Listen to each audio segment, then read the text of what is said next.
Los hospitales son lugares donde se salva la vida, pero también donde muchas veces termina. En este episodio de Voces del Más Allá, te traemos 4 historias perturbadoras vividas por exploradores urbanos, enfermeros y antiguos pacientes que se atrevieron a cruzar las puertas de clínicas olvidadas. Lo que descubrieron allí adentro no solo desafía la lógica, también deja huellas que nunca desaparecen. Prepárate para enfrentarte a susurros en pasillos vacíos, puertas que se cierran solas, y entidades que aún esperan atención médica desde el otro lado. Esto es, Voces del Más Allá. Laura era enfermera en formación cuando aceptó hacer sus prácticas nocturnas en un hospital clausurado parcialmente en las afueras de Zaragoza. Aunque solo una parte seguía operativa como centro de rehabilitación, el resto del complejo llevaba años cerrado, especialmente el viejo ala psiquiátrica. El edificio, una estructura de ladrillo rojizo con ventanas tapiadas y pasillos interminables, tenía una reputación siniestra entre los trabajadores.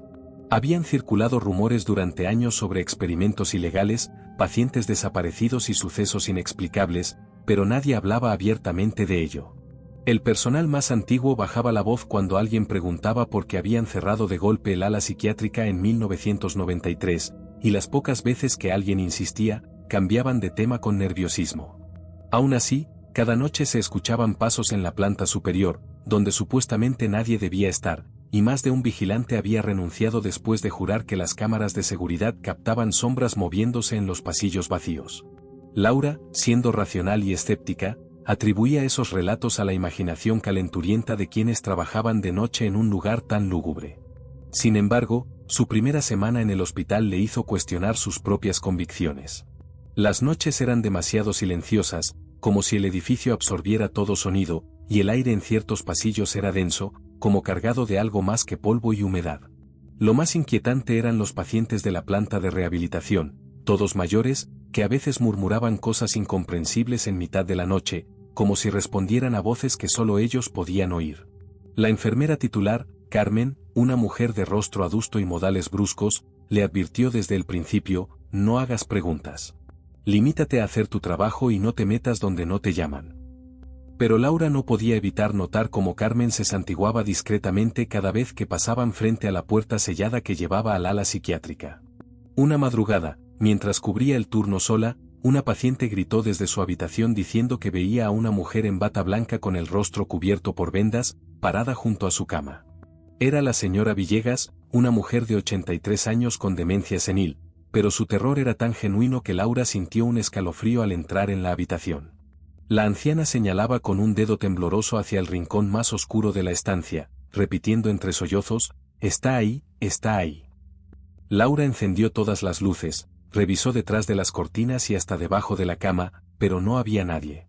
Pensando que era una alucinación, le administró un sedante y se quedó a su lado hasta que la anciana se durmió.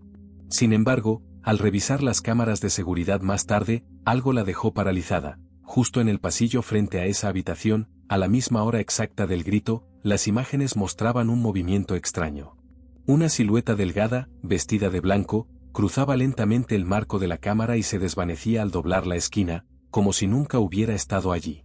Laura rebobinó el vídeo una y otra vez, buscando una explicación lógica, pero no había error. La figura no aparecía en ninguna otra cámara antes o después de ese momento.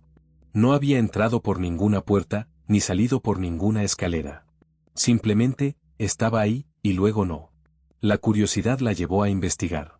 Preguntó discretamente a otros empleados, pero todos evitaban el tema o le decían que dejara de buscar problemas.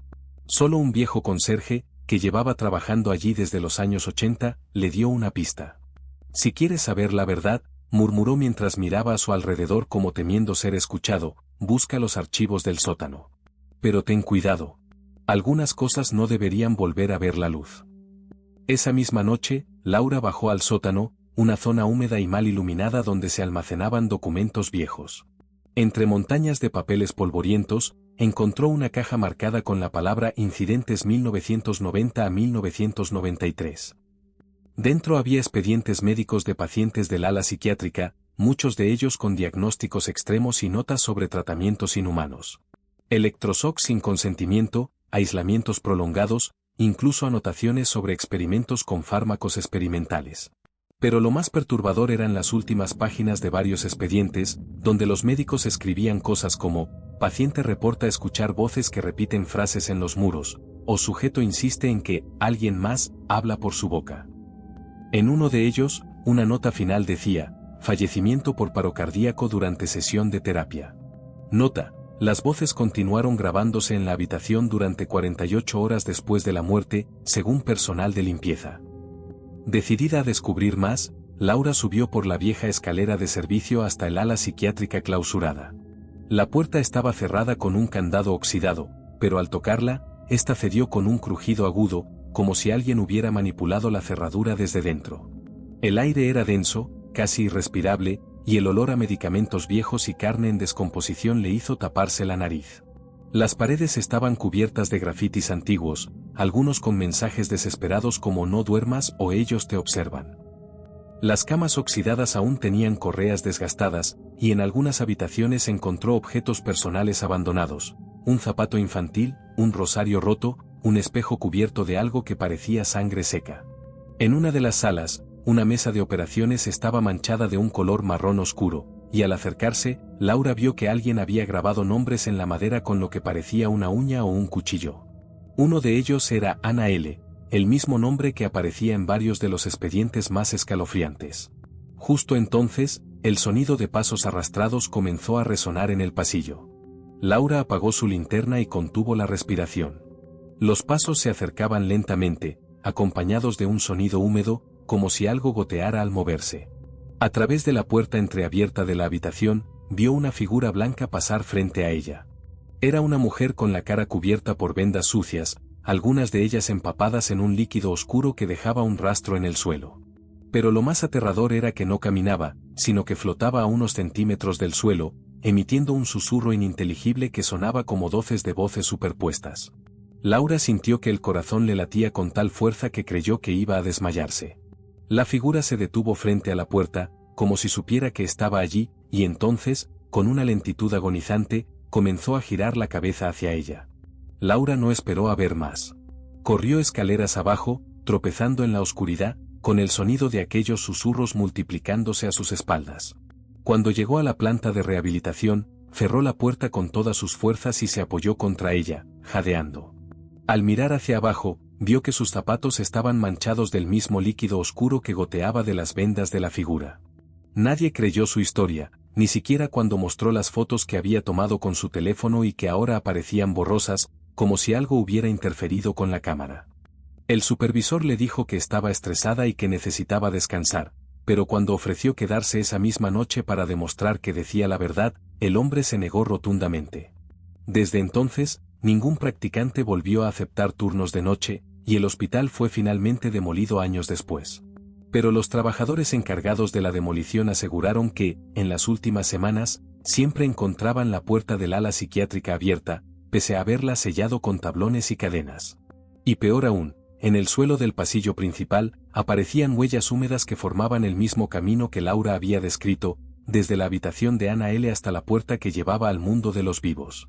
El día que derribaron el edificio, un obrero encontró entre los escombros un trozo de papel arrugado. Era una página arrancada de un expediente médico, y en ella podía leerse, escrita con una letra temblorosa, ahora somos muchos. Y seguimos esperando. Debajo, una lista de nombres, y el último era el de Laura. Diego Rojas ajustó la correa de su casco de seguridad mientras observaba el imponente edificio del antiguo Hospital Central de León. La estructura de los años 60, con sus ventanas rotas y fachada descascarada, parecía respirar bajo la lluvia vespertina. Como técnico especializado en mantenimiento de instalaciones médicas, estaba acostumbrado a trabajar en lugares abandonados, pero algo en este sitio le erizó la piel desde el primer día. El contrato era claro: revisar los sistemas eléctricos antes de la reconversión del edificio en apartamentos de lujo. Durante 3 semanas, Diego trabajó entre pasillos donde el eco de sus pasos sonaba como intrusos, quirófanos con paredes manchadas de óxido y salas de espera con sillas aún alineadas como si esperaran pacientes fantasma. Los guardias nocturnos le habían advertido: no vayas al ala este después del anochecer. Cuando preguntó por qué, solo cambiaron de tema. La 4ª semana comenzó el verdadero horror. Cada vez que pasaba frente a la sala 14 del antiguo pabellón quirúrgico, escuchaba el pitido electrónico de máquinas encendiéndose solas. El primer día lo atribuyó a un cortocircuito. El segundo, revisó el panel eléctrico, ningún cable estaba conectado a esa sala desde 2001. Al tercer día, llevó un medidor de actividad electromagnética. Las agujas se dispararon a niveles imposibles cuando se acercó a la puerta. Decidió entrar. El aire dentro olía a antiséptico rancio y carne quemada. Una camilla oxidada ocupaba el centro de la habitación, iluminada por un fluorescente que parpadeaba aunque el interruptor estaba desconectado. En la pared, un cartel con el protocolo de emergencia conservaba letras rojas descascaradas, código negro, muerte confirmada. Diego recordó vagamente que ese término se usaba para víctimas de desastres masivos. Fue entonces cuando el sonido lo paralizó, el bip bip rítmico de un desfibrilador cobrando vida detrás de él. Al girar, no había nadie.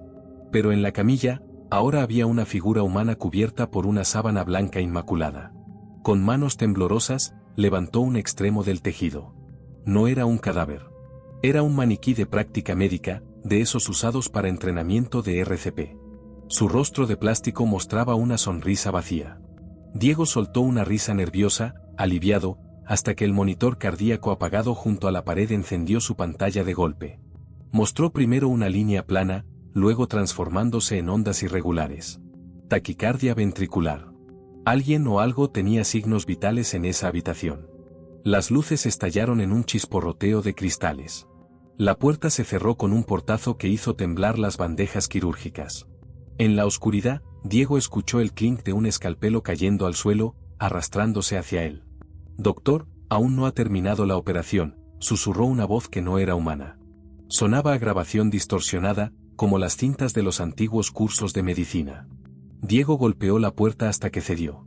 Corrió sin mirar atrás, pero juró haber visto, reflejado en un espejo de pared, al maniquí sentándose en la camilla mientras el desfibrilador cargaba solo. Días después, tras indagar con exempleados, descubrió la verdad. En 1987, durante una cirugía experimental de trasplante de corazón, una joven llamada Valeria M. despertó anestesiada pero consciente en esa misma sala. El equipo médico, siguiendo órdenes superiores, continuó pese a sus gritos, registrados en un informe oculto. Murió por shock séptico, pero según las enfermeras, el monitor mostró actividad cerebral 48 horas después. El proyecto, llamado Paciente Cero, buscaba reanimar cadáveres mediante electroshock. Los archivos oficiales desaparecieron, pero los trabajadores recordaban algo peor. Cada noche, las cámaras de seguridad grababan sombras moviéndose en la sala 14. Y a las 3:17 de la madrugada, hora exacta de la muerte de Valeria, todos los equipos médicos del ala este se encendían solos. En su último día, Diego encontró su herramienta olvidada en la sala 14. Al recogerla, el maniquí ya no estaba. En su lugar, había una foto amarillenta pegada a la camilla, un equipo quirúrgico posando junto a una paciente con los ojos vendados. Al darle vuelta, leyó escrito en rojo: protocolo reiniciado. Buscando nuevo candidato. Y en el suelo, huellas de barro fresco que llevaban hasta la puerta, y más allá. Silvia Martínez, una paramédica voluntaria de 32 años con 5 años de experiencia en rescate urbano, jamás olvidaría la noche del 14 de noviembre cuando su equipo recibió una llamada que cambiaría sus vidas para siempre. Era exactamente las 2:17 de la madrugada cuando el centro de emergencias alertó a su unidad sobre un caso peculiar. Una mujer afirmaba estar atrapada en el sótano del abandonado Hospital de la Caridad, cerrado desde 1993 tras múltiples escándalos por negligencia médica. Lo extraño era que la llamada mostraba todas las señales de ser genuina. La central había verificado las coordenadas y la grabación mostraba 34 segundos de audio claro, pero el edificio llevaba décadas sin servicio eléctrico ni líneas telefónicas activas. El equipo de rescate, compuesto por Silvia, el médico Raúl Ortega, el técnico en emergencias Jorge Coco Mendoza y la enfermera Luisa Valdez, llegó al lugar en una fría madrugada donde la niebla se aferraba a las paredes del hospital como algodón sucio.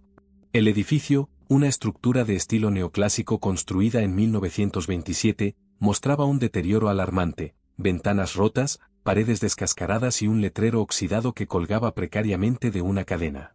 Lo primero que notaron al salir de la ambulancia fue el olor, una mezcla nauseabunda de moho, productos químicos vencidos y algo más indefinible, casi orgánico.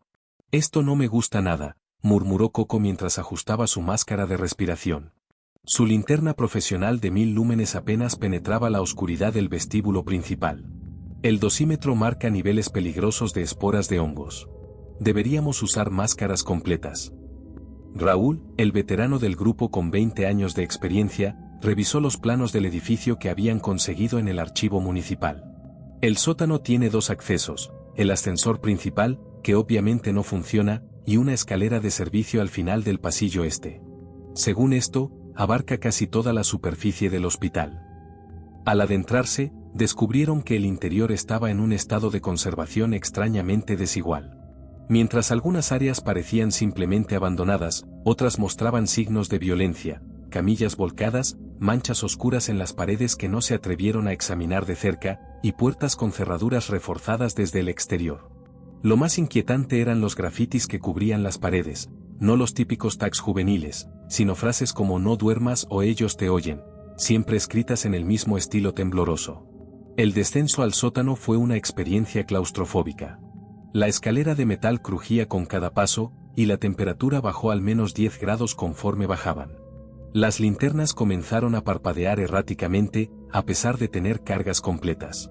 A medio camino, Luisa se detuvo bruscamente. ¿Escucharon eso?, preguntó, su voz temblorosa. Todos contuvieron la respiración. En el silencio, se escuchó claramente un golpe metálico proveniente de las profundidades, como si alguien hubiera pateado una bandeja quirúrgica. Al llegar al sótano, el aire era espeso y difícil de respirar, incluso con los respiradores. Los pasillos se bifurcaban como un laberinto, con puertas numeradas que llevaban a lo que parecían ser antiguas salas de procedimientos. Decidieron separarse para cubrir más terreno, manteniendo contacto por radio.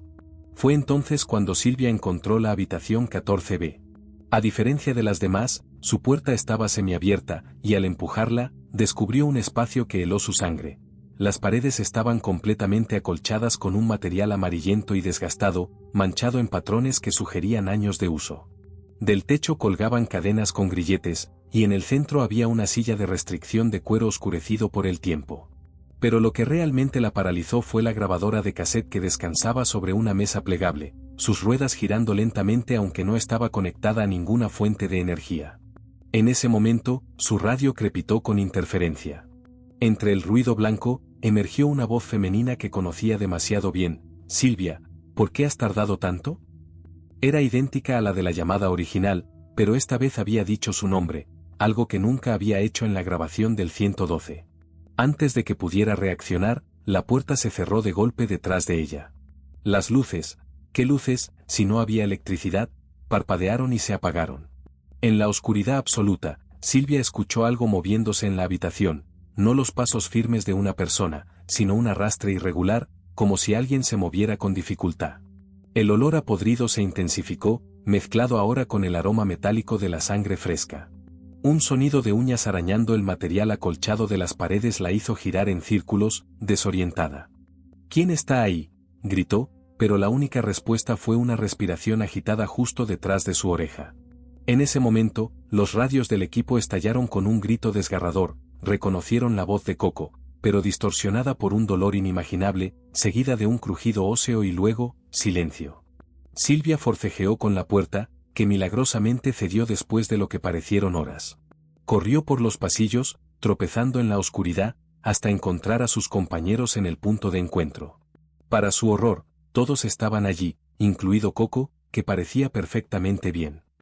«¿Dónde estabas?», preguntó Raúl con evidente preocupación. «Llevamos 20 minutos buscándote. Tus radios no respondían». La grabación del 112, revisada minuciosamente al día siguiente, no mostraba rastro de la llamada original. Solo estática. Pero 3 semanas después, mientras empacaba su equipo después de un turno rutinario, Silvia encontró una grabadora antigua en su mochila, la misma de la habitación acolchada. Con manos temblorosas, presionó play.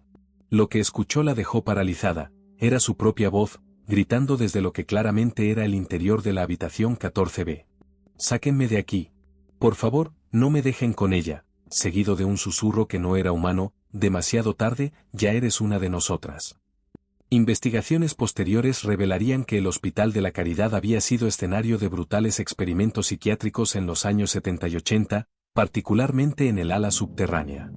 17 pacientes habían desaparecido oficialmente tras ser dados de alta, aunque sus expedientes médicos terminaban abruptamente con la misma anotación, transferido a la Unidad Especial 14B. Ninguno de esos cuerpos fue encontrado cuando el hospital cerró. Hoy, los residentes cercanos juran que a veces, en las noches más frías, se pueden ver luces parpadeando en el sótano del abandonado hospital.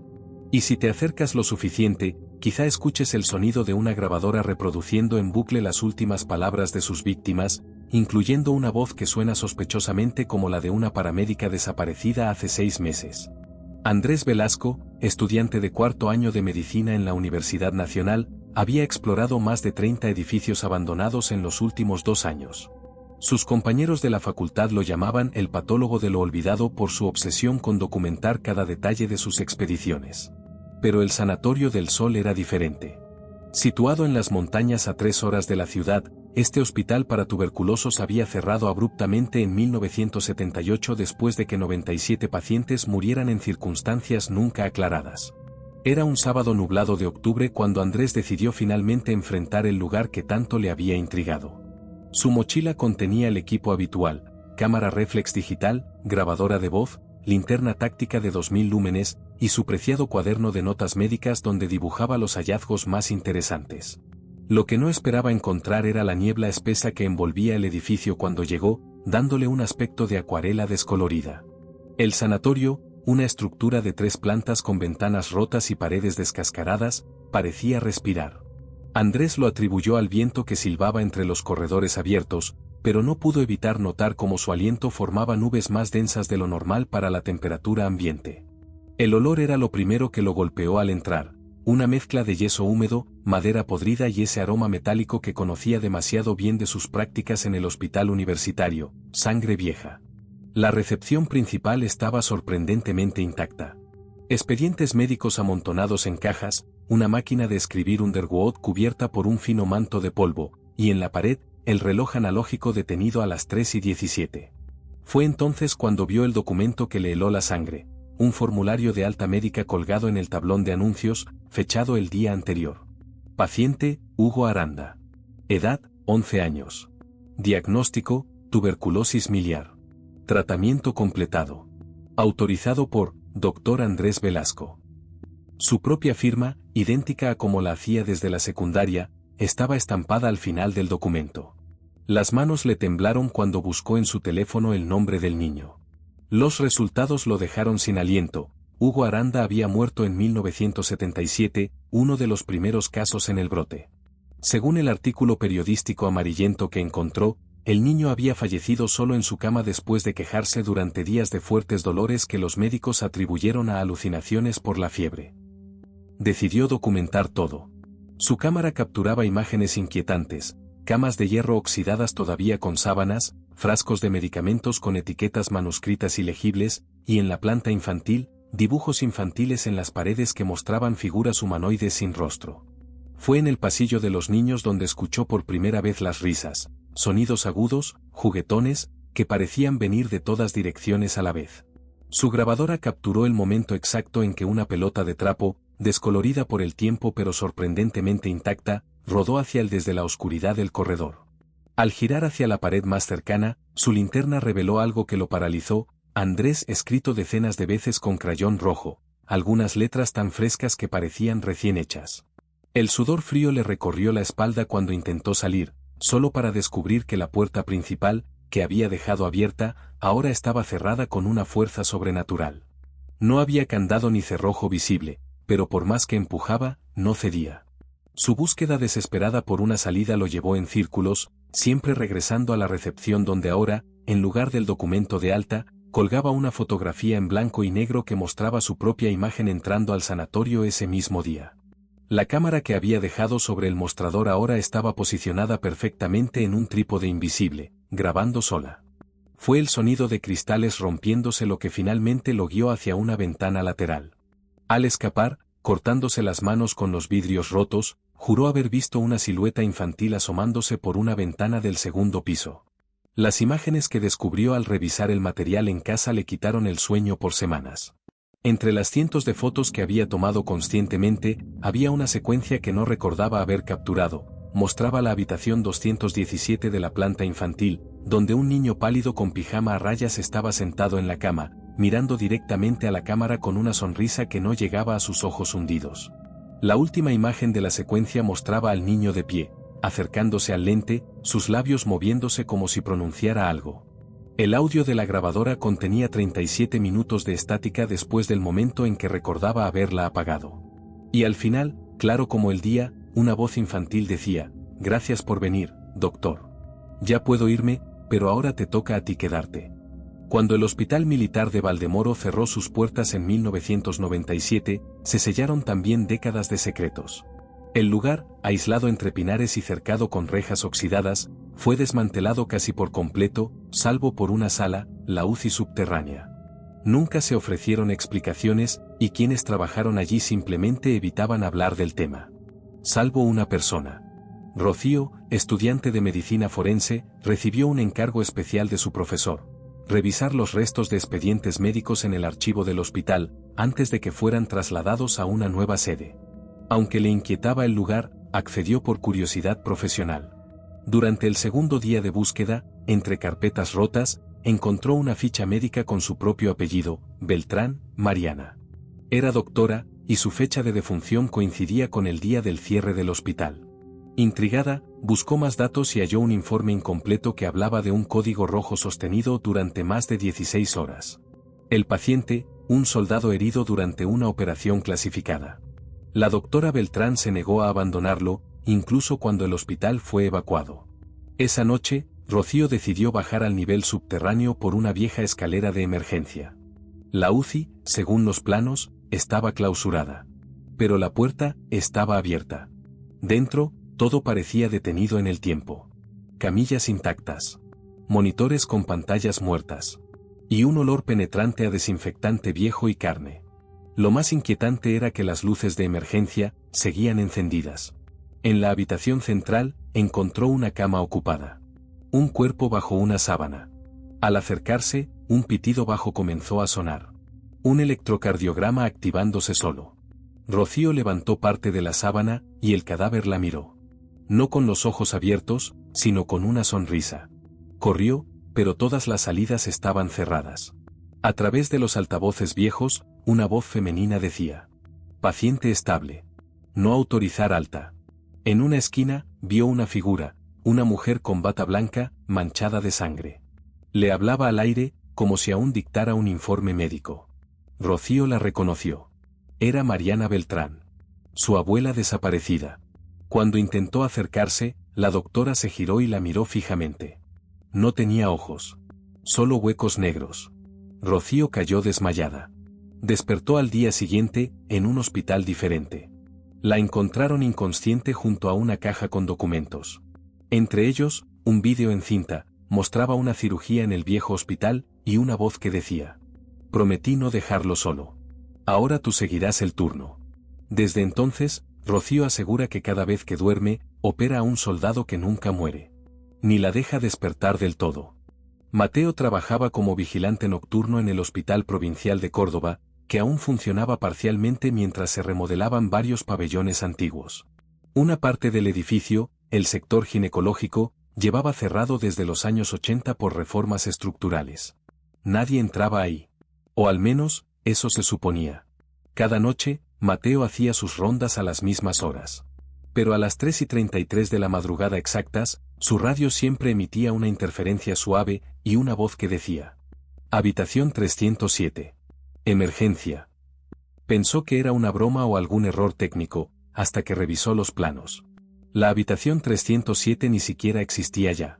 Fue demolida décadas atrás. Movido por la inquietud, comenzó a investigar. Una enfermera del turno de día le contó que, muchos años atrás, en esa habitación murió desangrada una parturienta, junto a la enfermera que intentó salvarla. El parto fue forzado por órdenes médicas pese a complicaciones, y ambas murieron en condiciones brutales. Desde entonces, decían, la enfermera volvía cada noche a terminar lo que no pudo. Una madrugada, Mateo decidió ir al pabellón abandonado. Pese al polvo y los escombros, el pasillo hacia la antigua sala de partos estaba despejado, como si alguien lo mantuviera limpio. Al final, una puerta con el número 307. Viejo, desgastado, pero ahí estaba. Entró. Todo olía a cloro y sangre. La sala estaba impecable. Una camilla con sábanas limpias. Un instrumental quirúrgico reluciente. Y sobre la silla de la esquina, una enfermera de espaldas, cosiendo algo con hilo quirúrgico. Mateo intentó hablar, pero la figura solo levantó la cabeza lentamente y con una voz hueca dijo: «Está saliendo. Ayúdame a traerlo». La pared comenzó a mancharse con sangre, como si algo golpeara desde dentro. Gritos de mujer llenaron la sala. Mateo intentó correr, pero la puerta ya no estaba. Solo pared. Solo gritos. Solo el sonido de un bebé llorando, deformado y largo, como una cinta rebobinada. Despertó fuera del hospital. Lo hallaron a la mañana, cubierto de sangre, pero sin heridas. Nadie creyó lo que dijo. Pero renunció ese mismo día. Hoy, el ala antigua ya fue demolida. Pero en el nuevo edificio, cada madrugada a las 3:33, el interfono llama una sola vez. Siempre a la misma habitación. Una que ya no existe.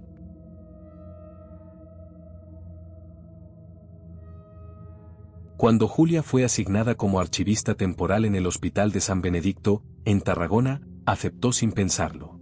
El contrato era por solo 2 semanas, bien pagado, y con un horario nocturno que le permitiría seguir con sus estudios de medicina durante el día. Lo que no sabía era que su puesto estaba en la planta 0 del hospital, un nivel subterráneo que no figuraba en los planos actuales y que, según rumores del personal, no debía existir. Le entregaron una llave maestra, una linterna de repuesto y un mapa hecho a mano. El ascensor no llegaba a ese nivel. Tenía que bajar por una escalera de emergencia tras una puerta metálica con señales de advertencia de hace décadas. Al abrirla, un aire viciado le golpeó el rostro. El olor era una mezcla de humedad, papel mojado y algo más sutil, como hierro oxidado y carne vieja. La planta 0 era un archivo inmenso, con estanterías metálicas que crujían incluso sin viento. Las bombillas colgaban del techo como si fueran de otro siglo, y la mayoría estaban fundidas. A pesar del polvo, los documentos estaban increíblemente ordenados.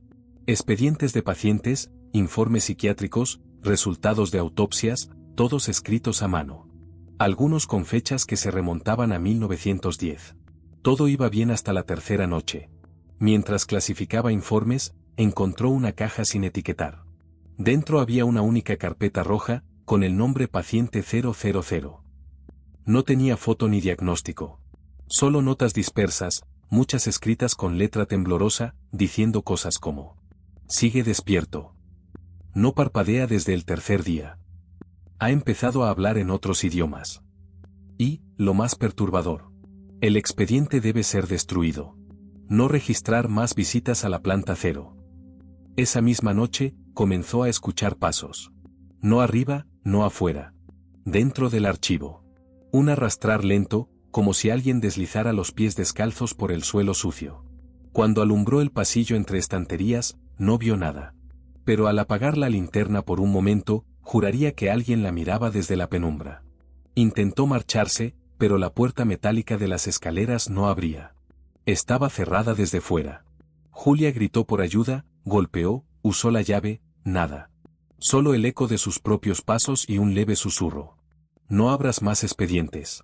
Al volver al escritorio, la carpeta roja había desaparecido. Pero sobre la mesa, alguien había dejado una foto vieja, en blanco y negro, de un grupo de médicos. Todos con bata, excepto uno. En la esquina inferior, un niño descalzo, completamente calvo, miraba directo a la cámara. La nota al reverso decía: «Paciente 000, año 1934. Último registro visual». La puerta se abrió sola una hora después. Julia salió corriendo. Nadie creyó su historia, pero la planta 0 fue clausurada esa misma semana. Al poco tiempo, alguien quemó todos los archivos subterráneos. Sin embargo, Julia aún conserva la foto, aunque ahora, el niño ya no está en la esquina. Está en el centro. Y la mira directamente a los ojos. Mauricio era enfermero desde hacía 17 años, acostumbrado a ver lo peor: urgencias sangrientas, pacientes en estado terminal, crisis nerviosas, suicidios frustrados.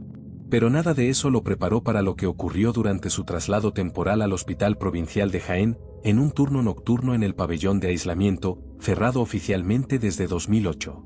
Ese sector había sido utilizado durante una epidemia agresiva que afectaba el sistema neurológico de los pacientes.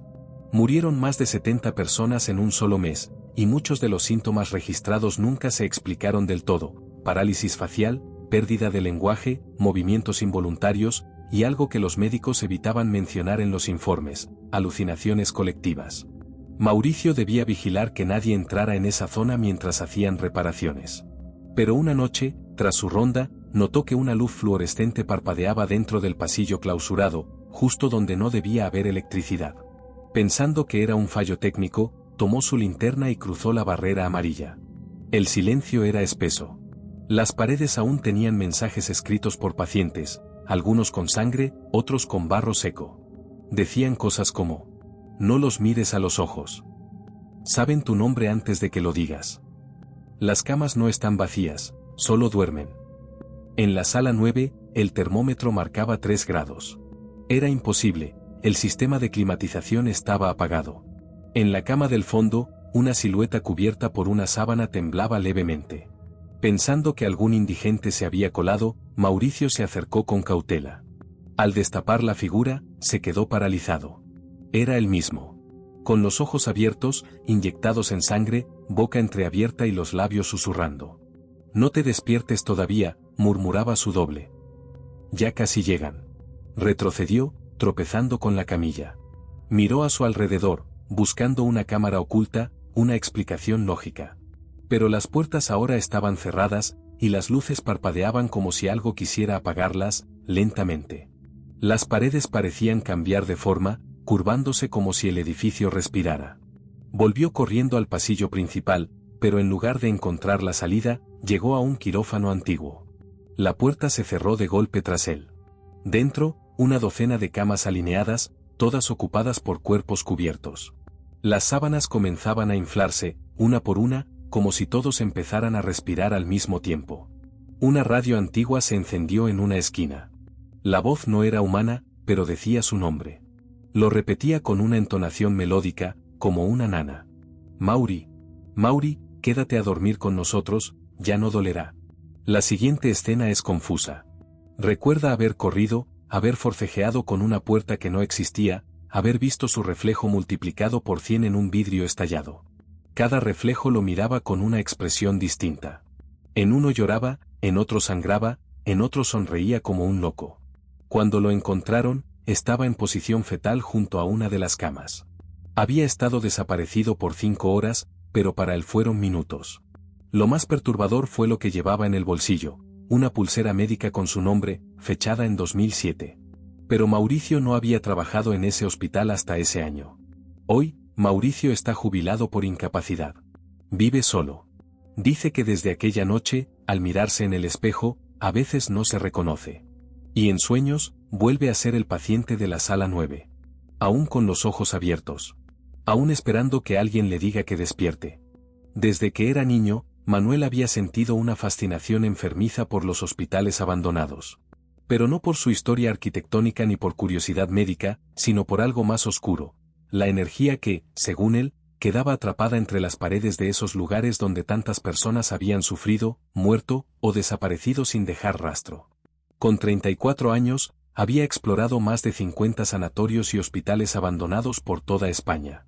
Documentaba todo en su canal de YouTube, donde hablaba con voz pausada mientras su cámara captaba quirófanos oxidados, salas psiquiátricas destruidas y corredores donde el silencio pesaba más que el polvo. Sin embargo, nunca había sentido verdadero miedo. Hasta que encontró el Hospital Mental Nuestra Señora del Consuelo, un psiquiátrico en las afueras de Teruel, cerrado desde los años 90 tras una investigación policial que nunca se hizo pública del todo. Decían que ahí desaparecieron pacientes y que se experimentaba con técnicas de contención extrema. El gobierno negó todo. El edificio fue dejado a la intemperie. Nadie volvió a entrar. Manuel sí. Entró por una puerta trasera destrozada. El aire era espeso, cargado de humedad y moho. A cada paso, sentía que pisaba sobre algo que crujía más que simplemente madera vieja. El plano del hospital estaba disponible online, pero había una zona tachada en rojo, sin acceso aparente, un ala del segundo piso que contenía apenas una sola habitación, la 107. Le costó encontrarla. El pasillo que llevaba a esa zona estaba sellado con tablones y cadenas. Cuando logró abrir paso, descubrió algo perturbador. Las paredes estaban cubiertas de arañazos, como si alguien hubiera intentado salir desde dentro. No era una celda común. Era una sala de aislamiento, sin ventanas, con doble cerradura por fuera, y con una mirilla al revés, permitiendo ver desde dentro hacia el pasillo, pero no al revés. En la puerta, una placa oxidada. Paciente 107. Internación permanente. No abrir. No observar. No responder. Manuel, por supuesto, grabó todo. Abrió la puerta con una palanca y la cámara captó el interior. Solo una cama oxidada, paredes acolchadas arrancadas en pedazos y un espejo de dos caras. Lo que llamó su atención fue un dibujo en la pared, una figura humana con los ojos tachados y una frase repetida decenas de veces. Si lo miras, entra. Si hablas, te oye. Si gritas, se queda. La noche cayó rápido. Mientras exploraba, su linterna empezó a parpadear. Luego su cámara dejó de grabar. Cuando intentó salir del edificio, las escaleras que había usado no estaban. No habían desaparecido físicamente, simplemente, ya no llevaban al mismo lugar. Bajaban, sí, pero a un sótano que no aparecía en el plano. Bajó por instinto. Al fondo, encontró un ascensor clínico antiguo, abierto. No tenía energía, pero las puertas seguían funcionando. Dentro, en la pared, estaba tallada la palabra: ayuda. Manuel se encerró unos minutos, buscando señal. La puerta se cerró sola. El ascensor bajó. Sin electricidad. Eso lo sabe porque grabó todo desde su móvil. Aún conserva ese vídeo. Cuando las puertas se abrieron, ya no estaba en un sótano. Estaba otra vez en la habitación 107. Pero ahora, la cama estaba ocupada. Al principio creyó que era un maniquí. Pero la figura respiraba. Estaba inmóvil, con los ojos vendados y atado con correas que parecían nuevas. En la pared, otra frase. El paciente despierta con el contacto visual. No interrumpir el sueño. Manuel retrocedió. Pero al mirar hacia el espejo de dos caras, vio algo imposible. No se reflejaba a sí mismo, sino a alguien más, un hombre demacrado, con los labios cosidos y los ojos abiertos como platos. Sonreía. La sonrisa no era de bienvenida, era de reconocimiento. Como si supiera quién era Manuel. Como si lo hubiera estado esperando. En ese momento, la figura en la cama habló. No movió los labios, pero se escuchó claro. Ahora que me has visto, tú también estás registrado.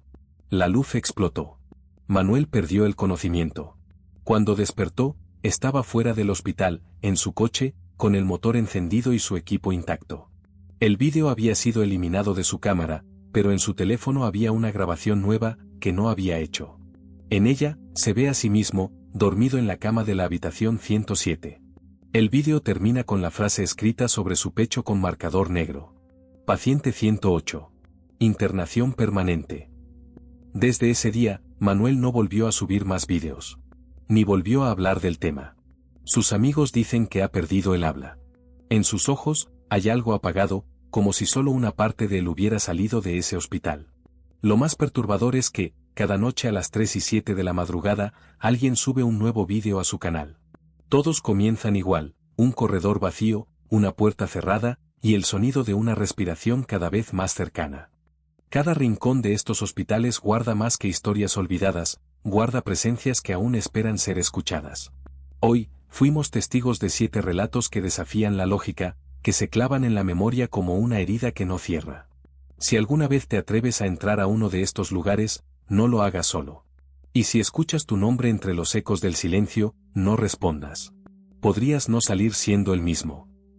Gracias por acompañarme una vez más en este viaje hacia lo desconocido. Si este vídeo te estremeció, suscríbete, deja tu like y comparte con alguien que crea, o que se atreva a dudar.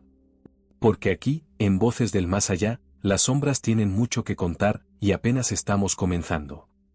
Nos vemos en el próximo episodio, si es que aún sigues del lado de los vivos.